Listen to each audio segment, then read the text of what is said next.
Okay, friends, we want to welcome you to NMBF Coffee Chats. It's one of our places where we join.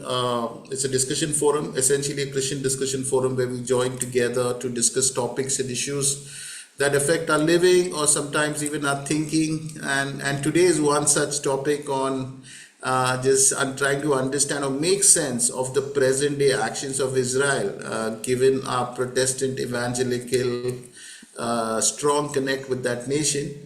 We thought we need a good and healthy perspective because we see so much debt. We've seen so much debt. So many. I mean, over 55,000 people have been killed in the Gaza fold, and in most of them were civilians, includes 15,000 kids.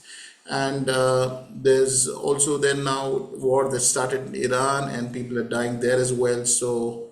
I'm so thankful to God we have somebody like Dr. Walson, who actually I feel is I don't have a word to place him, but he's so present to the situation, to what's happening around us globally, and he responds so well and so meaningfully on his channel. We try to put links of that on the chat soon. And so, for those of us who are new, we'll quickly introduce Dr. Walson before we dive into today's topic. So, Dr. Valson Thampu is an Indian educator, Christian theologian who was the principal of St. Stephen's College from 2000, Delhi from 2008 to 2000, Feb 2016. Prior to this, he was a lecturer at the college and its officiating principal since May 2007. He's a translator from Malayalam to English, and his translation of The Scent of the Other Side won the Crossword Award. His second translated work, Gift in Green, was published by HarperCollins in 2011. Prior to that, he served as a member of the Delhi Minorities Commission for two terms, 2000 to 2004, and member the National Commission for Minority Educational Institution 2004 to 2007. He was nominated twice to the National Integration Council under the category Distinguished Citizens of India. He went through. There were certain controversies that happened in his tenure as a principal of St. Stephen's, which he's written in the book On a Stormy Course. He has been an ordained minister of the Church of North India and the member of the National Minorities Commission and Delhi Minorities Commission. Thampu pursued PhD in theology from Sam Higginbottom Institute of Agriculture, Technology and Sciences. And in view of the irreversible spiritual degeneration that churches in India have suffered, he renounced his priesthood in 2016. So that's about it. Thank you, Dr. Walson. A warm welcome to you to lead us in Thank you. this session. How do we, as Christians, view the present day actions of Israel? Yeah, over to you, sir. Thank you, Abhijit, and affectionate greetings to all present and participating. This is obviously a very important topic, and it's a topic that would enable us, I believe, to attain some clarity on what it means to be a Christian. Unfortunately, we take many things for granted. Life moves on, and we drift from day to day. But at least when major events present themselves, they constitute an invitation for us to sit up and ask some basic questions as to who we are, where we are headed, and what should be our stand vis-a-vis certain issues. What did Jesus mean by our being the salt of the earth and the light of the world, so on and so forth. So, on the one hand, we are conscious of this huge tragedy which has been unfolding for a while. And at the same time, we are also conscious of the fact that hidden behind this tragedy is also an opportunity. The opportunity to think, to seek together, to attain clarity so that we can reshape and reconfigure our Christian life accordingly. Now, the topic suggested by Abhijit, I believe, is a very, very precious and powerful one. And let's try and make what sense we can of it. So, Israel and war, what will be a Christian perspective on it? This is by and large the subject of our inquiry. From my experience so far, I have to say that what is lacking in the midst of Christians, particularly Indian Christians, is a Christian perspective. We are all Christians, but we don't have a Christian perspective. And as a result, we merely join the bandwagon. To give you an example, when HIV AIDS came along, it became a global pandemic like COVID later on. The church really had nothing to say. It waited for the secular scientific world to formulate its understanding and response strategies, and then merely jumped onto the bandwagon. This is what is in sociology called the bandwagon effect. So, in this issue also, I don't know if anyone is thinking Christianly.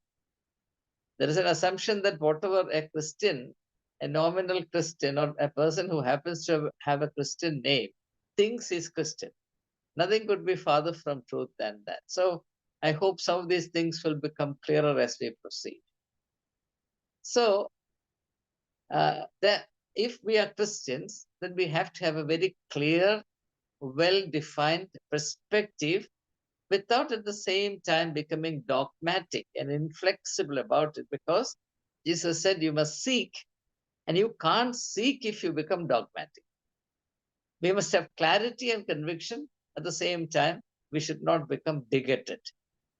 Because I find that the more confused Christians are, the more bigoted they become.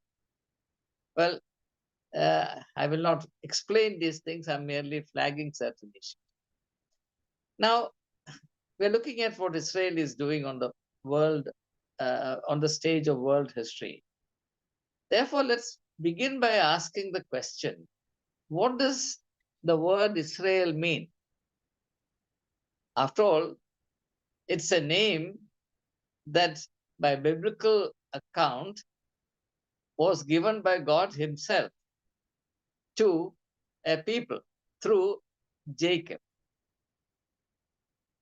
If you remember the first book of the Bible, Genesis chapter 32, verse 28, we find, interestingly, Jacob wrestling with God, wrestling with a man identified as God or an angel. And he wrestles with what is presumed to be God all through the night, and he prevails. That's an interesting thing. It's in that context that Jacob is renamed as Israel. That is to say, the word literally means one who struggles with God and prevailed, or one who struggled with God and prevailed. Now, that is to say, the hallmark of the Jew is that not even God is safe. Given the chance, he will wrestle even with God. But then, because we are Christians, we think that, this is a metaphor of prayer. You see, the extent to which we go to spiritualize a physical or material reality in order to remove the embarrassment out of it and remove all elements of historicity out of it is really funny. If a man wrestles with God, he wrestles with God. How can wrestling with God become prayer? At least this old man is quite at a loss to find out. Anyway, so let's fix in our minds that the very name suggests struggle. It's a race that struggles. It's a personality or character of struggle. And why I point this out is that throughout history, this has been true of the Jews. They've never been able to live in peace with anybody else. And therefore, the Jews have suffered all through history. Either they have inflicted suffering or they have suffered. You rarely find the Jews living in harmony and neighborly cooperation with anybody. As a result, wherever they went, and they were scattered on the face of the earth after Jerusalem was destroyed in AD 70, in the wake of the orchestrated attack of Rome, which commenced in AD 66 and culminated in 70 when the Temple of Jerusalem was destroyed. And as historians tell us that some 120,000 Jews who struggled to get refuge, find refuge in the Temple of Jerusalem were massacred. And with some degree of exaggeration, church historians, Eusebius in particular, say that the blood of human beings rose up to the bridle of the cavalry, the horse. So, great massacre. Then the Jews were scattered all over the world. They went to European countries, and wherever they went, they were persecuted. England, for example, outlawed the Jews for 350 years. I don't know if you're aware of these things. The hatred towards Jews was so intense in England that by law, they were banished from England for about 350 years. And this is reflected quite adequately in English literature. For example, if you look at The Merchant of Venice by Shakespeare, or Oliver Twist by Charles Dickens, to name a few. So the point I'm making is that a country or a race, a people, the Jews are a race, a race that was called to be the light unto the nations, as recorded in the book of Isaiah. They became virtually outcasts, and they suffered inordinately. And I think one reason for this is that they got alienated from their own spiritual roots. For example, the two great commandments found in the book of Deuteronomy. First, of course, is that you shall love the Lord your God with all your heart, all your soul, and all your heart, with all your mind and all your strength. The second is like unto the first, love your neighbor as yourself. Now, this is one thing that the Jews could never do. Instead of loving their neighbors, the Jews divided the world into two, the Jews and Gentiles. And you can see, for example, this hostility reflected within or between the Jews and the Samaritans. All I have to do is refer to chapter 4 of John's Gospel, where when Jesus asks of the Samaritan woman for a drink, she's quite surprised. She says, how can you, a Jew, ask of me, a Samaritan woman, for a drink? That's a kind of alienation in which the Jews revel. So these are things that, at least to the extent that they are recorded in the Bible, we should not overlook. Now, if this is the hallmark of the Jews, and therefore the Jewish idea of God for a very, very long time was that God was the greatest warrior, and his main business was to do the battles for the Jews and to ensure that the Jews always emerged victorious. So God was the number one warrior. Now that's the idea of God. And it is this warrior God that instructs the Jews as they return from the land of slavery, that is Egypt, back to Canaan, the promised land, that they should not suffer a single member of the original people living there, neither male nor female, nor child, nor aged, survive. They should all be completely exterminated. The word genocide, which is now being used, has a very long history in religious history. That's an interesting thing. So let's understand that the situation that we are handling is not particularly simple or uncomplicated. Now, with this as a background, let's look at what Jesus did, and therefore what is the authentic spiritual genius of Christianity. Because unless we understand this, how do we actually define or identify what the Christian perspective should be? Now, if we look at the teachings of Jesus Christ, right at the heart of all that he taught and all that he did is the word life. Life. Jesus is described as a light of life. He said, I have come that they may have life and life in all its fullness. So Jesus is focused on life. I don't think there can be any debate on this matter. Now, what does it mean? Why is this very important for us to understand? If the Jews were focused on war, Jesus reorients the disciples who are drawn from the Jewish stock from war to life. Interestingly, even today, war is cherished above life. A soldier is sung, praised, rewarded, honored, depending on the number of lives he has destroyed.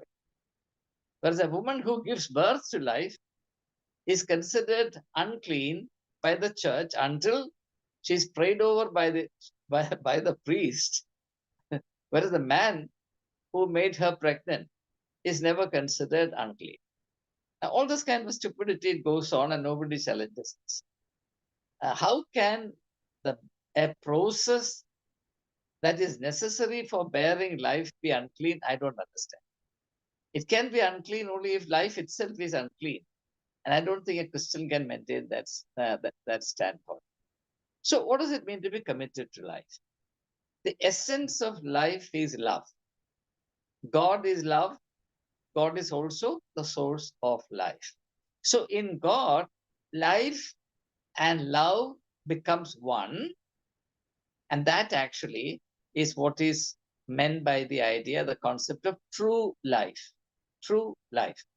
In the Bible, you really want to understand the deeper meanings of a number of texts in the Old and particularly the New Testament. You have to read them in the context or in the light of the contrast between true life and apparent life, the life of mere appearances. For example, chapter 6 of Matthew's Gospel, where Jesus actually rebukes the Jews for turning religious practices into some kind of religious exhibitionism. Why do you want to do all this in front of others to be praised by men? Now, the point is that this becomes an obsession, a fixation in a religion of appearances. And the worship that is offered, and the only worship that can be offered in this religion of appearances, is what Jesus denounces most vehemently: hypocrisy. In the 23rd chapter of Matthew's Gospel, Jesus denounces the priests for their hypocrisy. And he uses the word so many times. Again, I will not go into details. So we have to really keep this pattern, this broad pattern in our minds, if you really want to understand what Jesus meant. The kingdom of God that Jesus propounded, or Jesus came to unveil and propagate, is the kingdom of true life. And therefore, the commandment in the kingdom is love one another. That's the last thing that Christians do. No, I have extensive experiences among all churches in India, and I tell you, the one thing that I have not found is Christians loving one another. There are reasons for it, but again, this is not the occasion. The point I'm making is the essence of true life, or the essence of, in Christian jargon, we say kingdom life. The reason why I'm not using the word kingdom life is, see, it becomes so cliched that our brain gets paralyzed the moment we hear this kingdom life, kingdom values, kingdom this, kingdom culture, kingdom that. So let me use another word: true life. So the hallmark of true life, the driving force of true life, the very oxygen of true life is love. Whereas the oxygen of apparent life, or the life of appearances, and therefore the religion of appearances, is hatred, alienation, division, fragmentation, and in the historical context also religious wars. Those of us who are familiar with European history know the amount of bloodshed that was caused in the name of God. The 30-year-long war between England and France was all about religion, uh, Protestantism or Catholicism, and the massive persecution of Christians, not un-Christians, the massive persecution of Christians under the aegis of the Spanish Inquisition, in which tens and thousands of very honest, genuine people were exterminated, was in the name of religion. Now, all that belongs to what I call a religion of appearances, or what I call a religion of the apparent life. Now, if love corresponds to the religion of life, the true religion, power corresponds to the religion of the life of appearances, and power must find expression necessarily through violence and war and destruction, all purporting to domination. Why did the religious leaders of Judaism kill Jesus? Because it was a religion of mere appearances. And it's not what I'm saying, it's what Jesus said. You're hypocrites. You are running a show, a theater of religion. There's no truth in it. So please understand that the world order we are talking about is a world order based only on appearances. For example, in India, what prevails or what is being practiced, what is called politics of untruth or post-truth politics. So it's a mode of politics, or it's a style of politics, or a genre of politics in which love should have no place, and therefore it is driven by hate. Its pride is cruelty. Its hallmark is fragmentation in the name of unity. In order to unite one particular community, everybody else must be fragmented. Now, all this is happening in front of us. But unfortunately, because we are not trained to think biblically, we don't understand any of these things. People don't realize that a true understanding of the Bible is perhaps the best training you can get to understand what is unfolding in history. So, as long as people stay stuck in this world of appearances, practicing this religion of apparent life, there'll be no alternative to war, violence, and bloodshed. And this idea is beautifully expressed in the gospel, in the 26th chapter of Matthew's gospel, where Jesus is found in the Garden of Gethsemane, where there he goes to pray, that is to say, to commune with his Father. What happens there? Immediately, that garden of prayer is invaded by an army. That army represents two forces, religion and politics. There is high priest phalanx, there is the Roman army, both. It's very interesting. If you study the pattern, it's absolutely fascinating. So here is a man who goes to pray as part of his genuine life, his spiritual life, and he will be confronted, and that's the logic of history. He will be confronted by a hybrid force of religion and politics, because both are situated in this world of appearances. There is no truth in it. And the faith that both repose is not in God, but in power. And money is an aspect of power. Power has got two faces. One face is money, and the other is army. And no army can run without money. That's why it is said army moves on its belly. If the belly is to be filled, you need money. So the same pattern you find invading the Garden of Gethsemane. Now, why I'm introducing some of these thoughts, which are absolutely kept buried beneath the level of consciousness, is that if you want to develop a Christian perspective, you have to understand the heart of Jesus' spiritual vision. So the first thing we have to understand is that Judaism had become a religion of lovelessness, and to the extent that either religion or politics becomes one of lovelessness, religion and politics both become anti-life, and they will trust, they will depend entirely on violence. No question about it. And that is why Jesus says, my peace I give to you, not as the world gives. John chapter 14, verse 27. Why? Because this world cannot give peace, because this world is a world of appearance where there is no value for truth, there is no value for love, and therefore there is no value for life. In the kingdom of God, there is the foundation for peace, because the kingdom of love is a kingdom that values life above all else. In fact, to go to the Old Testament, to the book of Deuteronomy, chapter 30, verses 19 and 20, the great address that Moses gives to the Jews before they enter the promised land, and that wonderful speech concludes in a very interesting exhortation. If I recall that verse right, Moses says, this day I place before you the way of life and the way of death. Choose life. That's what he says.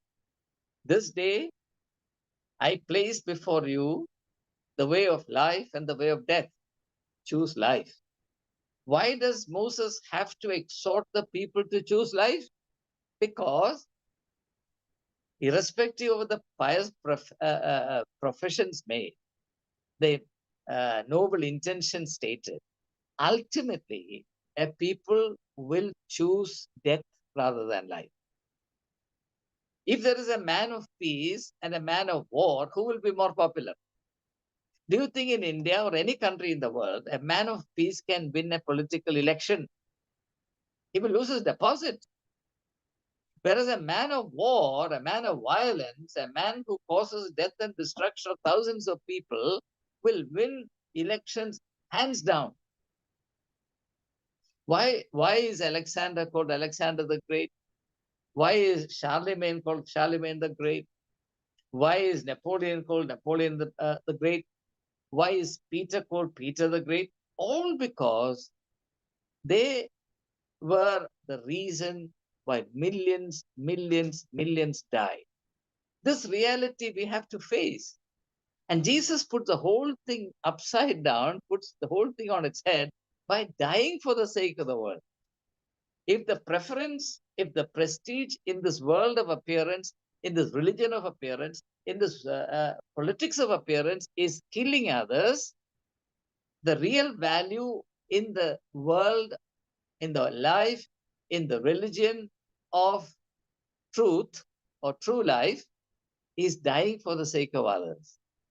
Without understanding this, how do you understand the spiritual significance of the crucifixion of Jesus Christ? I would have attended at least 50 to 60 meditations of the cross on Good Friday. I'm not exaggerating. I've not experienced a single instance where the meaning of this understood and explained to people adequately. However, that's another issue. So the apparent life, the life that people choose, the life that is built on power, built on domination, built on putting our trust entirely in the efficacy of violence, that life will always be characterized by war. Make no doubt about it. So it is in such a context that we as Christians are called upon to be committed to peace. Jesus says, my peace I give to you. And then the resurrected Christ gives the benediction of peace to his disciples. Peace be unto you. But please understand that Jesus does not say peace be unto you before he's crucified. So there is a discipline that goes with it. All right. Now, let's look at the present context. So from the Christian perspective, therefore, there is a perspective of true life, and true life being compacted of love, commitment to truth, compassion, a sense of commitment to protecting your neighbor, caring for your neighbor. So from that perspective, Christians cannot be partisan in any of these historical adventures undertaken by those who are stuck in the world of or in the life of appearances alone. Now, I don't have to say this to you that before a war breaks out, or locally before a communal riot breaks out, before any war breaks out, there will be propaganda. What is propaganda? Propaganda is nothing but falsehood. It's a cult of falsehood. So people will ultimately rely on falsehood. When Jesus was tried before Caiaphas, the high priest, how was he tried? Wasn't he tried with the help of false witnesses? Who is a witness? Actually, literally, the word witness means one who tells the truth. But when that concept or that particular arrangement uh, happens to function in the court of the high priest, that which should be a source of truth becomes a source of untruth. When all these things are there in the Gospels, why is it that we have no understanding about these things? It really disappoints me no end. So, therefore, my argument is that there is something called the Christian perspective. But our Christian perspective is never formulated, never articulated. What we do is we take sides and we believe that we have a pious duty to justify everything that the Jews are doing. Why? Because God is introduced to us as the God of Abraham, the God of Isaac, the God of Jacob. Bapare, bapare. Why did Jesus come? He said, think of God as your Father in heaven. Now, if the Old Testament was spiritually valid in all details, if the Jews were right, or the Jews got it right, then Jesus did not have to come. Jesus coming into the world was an utter waste. You look at the teachings of Jesus Christ. He says, you've heard this said by them of old times, do this or do that, but I say to you. So Jesus certainly recognizes that the Old Testament spiritual vision was seriously flawed. When I say this, Christians get very upset. Somehow Christians think that they can enter heaven holding on to the tail of Jews. I have nothing against Jews. To me, Jews, Christians, Muslims, Sikhs, Hindus, all are children of God. There is, of course, the degree of difference in awareness. That I understand, yes. But if I take the Bible seriously, if I read the first book, which tells me that God created heaven and earth and everything upon it, and the Bible does not tell me about any race that's been created by anybody other than God. Therefore, humankind as a whole belongs to the family of God. That's my very simple theology. So I cannot see people in terms of label, nor can I take sides of this person or that person. I have to be objective. And I can tell you that from what I've seen in the Bible and what I've seen in history, which I have taken time to investigate, the Jews are a race who cannot live peaceably with anybody else. The only exception to this, interestingly, is India. And that's because they were such a small people. They couldn't have played politics.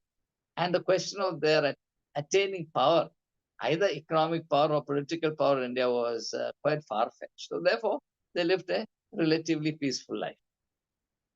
So therefore, what we see today is the continuation of the same historical pedigree. The Jews will have to be at war with everybody else, particularly with their neighbors. In fact, if you look at the wars of the world, you actually fight only your neighbors. You cannot have a quarrel with somebody who is far away from you. So you don't see the Jews living in peace with their neighbors. Now, when I say this, I'm not saying that the Muslims are any different. Not Muslims, Arabs are any different. They are of the same stock. So the tragedy of this region is that two people groups both of them equally incapable of tolerating each other. Therefore, both believe, sadly, terribly, that one can survive only if the other is wiped out. They are at each other's throat. And believe you me, whatever is happening today has not just happened like that. This has been in the offing for the last 20 years. Israel has been planning all the details of this operation for the last 20 years. So please understand that what's happening here is a very unfortunate tragedy, which is a natural and necessary outcome of the overall orientation of the Jews and the Palestinians,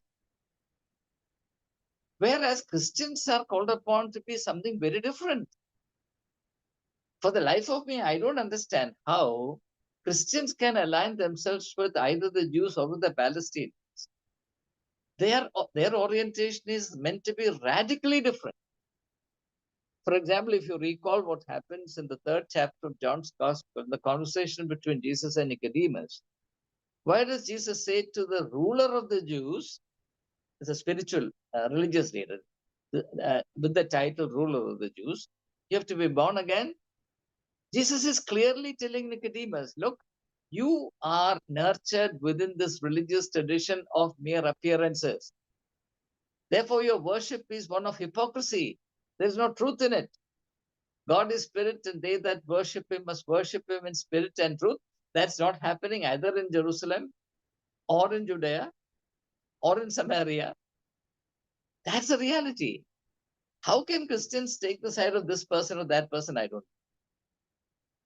And when I hear people say that if Jews win all these wars, the kingdom of God will be established.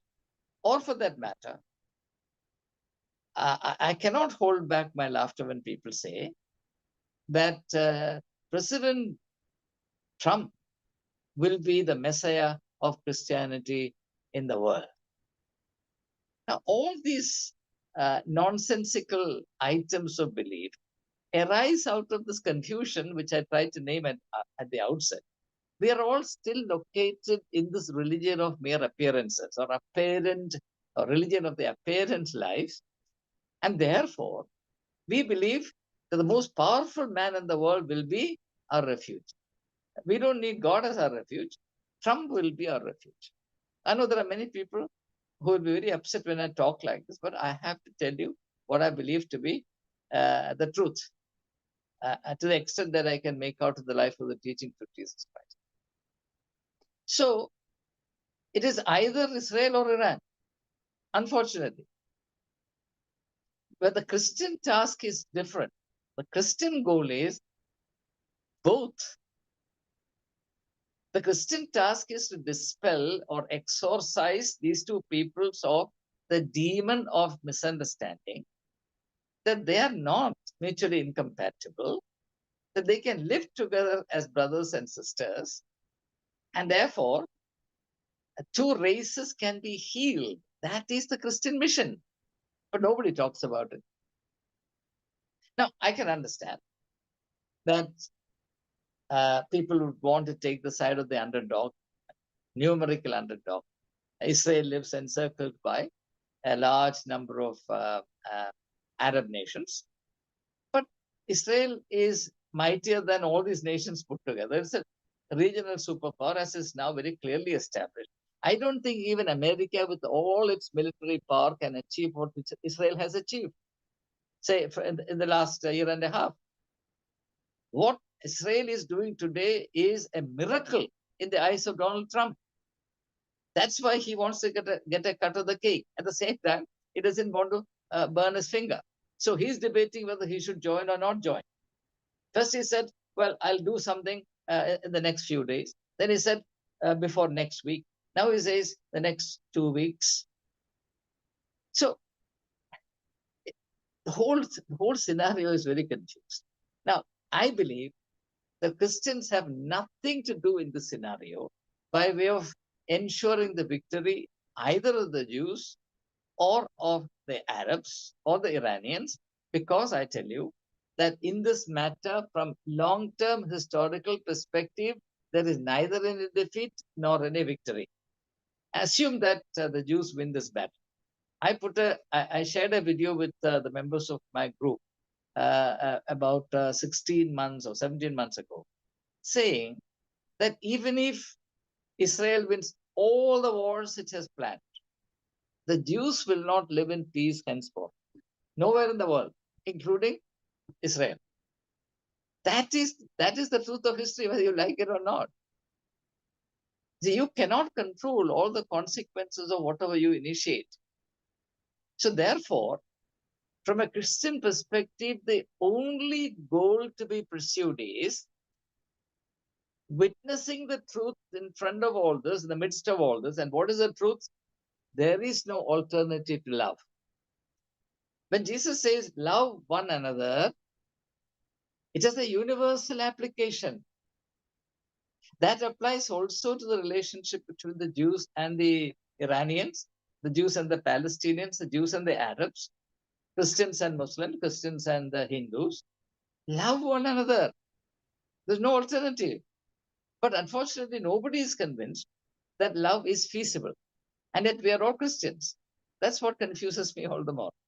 So therefore, even as I feel very sorry for the Jews, now it's not easy to live in Israel the way they have to these days. Every now and then, very powerful missiles landing on them, and people having to scurry off to underground shelters. Israel is, after all, such a small country. Population is only about 9 million people. It is smaller. It is smaller than Kerala, and geographically smaller than Kerala, and population-wise, it's only about 1/3 of the population or 1/4 of the population of Kerala. Whereas Iran is 90 million. And geography-wise, the total land area of Iran is Germany and France put together. It's such an unequal battle. Yet, Israel has amassed such massive destructive power. Looking at this, Christians interpret it as the power of God being with them. No, my dear friends, let's not fool ourselves. It's not the power of God. It's the power of bomb. It's the power of the Mossad. It's the power of missiles. It's the power of their destructive capabilities, including the nuclear weapons in their arsenal. So to say that there's a power of God at work in the history of Jews, I believe is a little too much. Now, why God should be concerned more for the safety of Jews and why God is obliged to be indifferent to the life of Iranians, I don't understand. Because if you read the 11th and the 10th and 11th chapter of the Acts of the Apostles, it's very clearly stated that God does not practice partiality. What did Jesus say about God? God causes his rain. Rain is a symbol of blessing. God causes his rain to come down upon the good and the evil alike. The kind of discrimination that you manufacture cannot be slapped upon God. You cannot make God a partisan player to your own likes and dislikes. God is not like you. Why does the Old Testament say that mysterious are the ways of God? Or God says, my ways are not your ways, says the Lord. And yet, we're also cocksure that God can act only in this manner, and God will protect whoever we like, and God will necessarily destroy those we dislike. Now, this is the height of spiritual stupidity. And it is so tragic that even today, Christians are stuck in this utter spiritual darkness. The God I see in the Bible, God as the Father of the Lord Jesus Christ, is a God who enfolds the entire created order, not merely human life, the entire created cosmos in the arm of his love, redemptive love. God does not countenance the destruction, the vandalism of any particle of his creation, because if he does, he is not the creator. He cannot be. And therefore, God's heart bleeds looking at what people are enacting on the face of this earth, this beautiful earth, which God created and found good and entrusted to human stewardship. Take care of the garden, till it, explore its good possibilities, the goodness of the earth. What have we done? We have polluted the earth with bloodshed. We have polluted the environment with hatred. We have polluted the very seed of humanity with negativity, with alienation, with stupidity, with petty mindedness. And no one who is partisan in relation to this party or that party can ever pursue the truth. At least that much common sense we should have, that a partisan person cannot ever talk, leave alone seeking the truth, cannot even endure the truth. So when I say like this, you'll see many Christians gnashing their teeth because they're partisan. Jesus was not partisan. You read the four gospels. Tell me where Jesus was partisan. Yeah, there are certain sayings like, go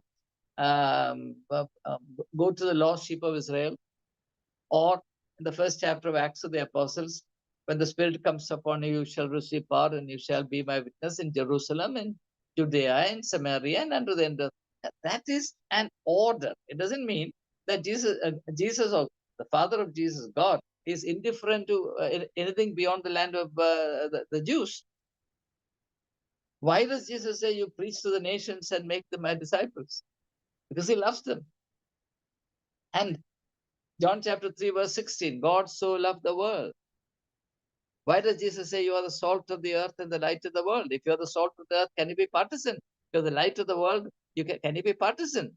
Is the sun, the moon, partisan to any particular race, particular group, a particular church?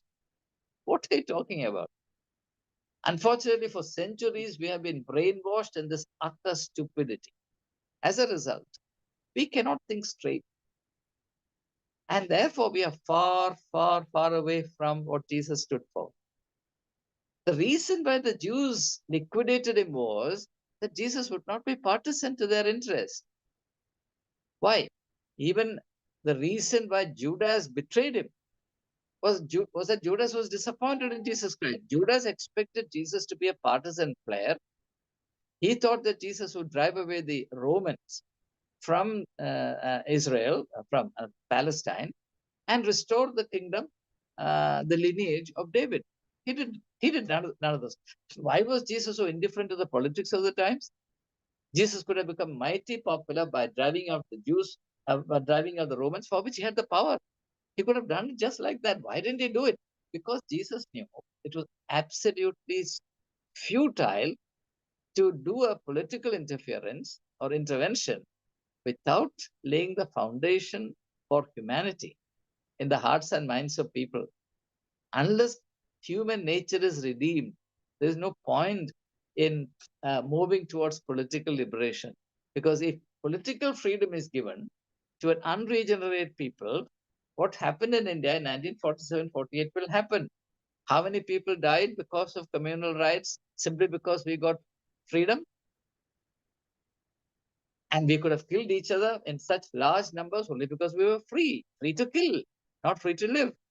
Now, all these things are staring us from the stage of history. And we pretend that these things don't exist. We pretend that Jesus has not taught anything. We pretend that Jesus really emphasized the extent of his differences with or differences from the Jewish culture, the Jewish worldview, the Jewish religion, and the Jewish uh, theater of piety. So let's get it right. The Christian perspective is that we are neither on this side or that side. We are on the side of life. We are in solidarity with, we are in partnership with the Lord Jesus Christ, who came that everyone should have life in all its fullness. And if anyone wants me to believe that the way to securing life in all its fullness is by waging battles and killing people in their tens and thousands, sorry, I'll have to excuse myself and say, well, take that bungam, that story to somebody else. It will not sell here. Therefore, I cannot afford to be partisan either to the Jews or to the Iranians or to the Palestinians.